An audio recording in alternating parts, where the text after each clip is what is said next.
কদর যেন মিস না হয়। 21, 23, 25, 27, 29 নাকি খালি 27? আপনারা কি খালি 27?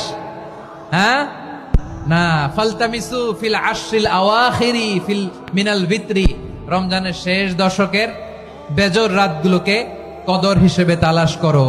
আল্লাহর হাবিব সাল্লাল্লাহু আলাইহি ওয়াসাল্লাম শেষ 10 দিন টানা ইবাদত করতেন, টানা ইবাদত।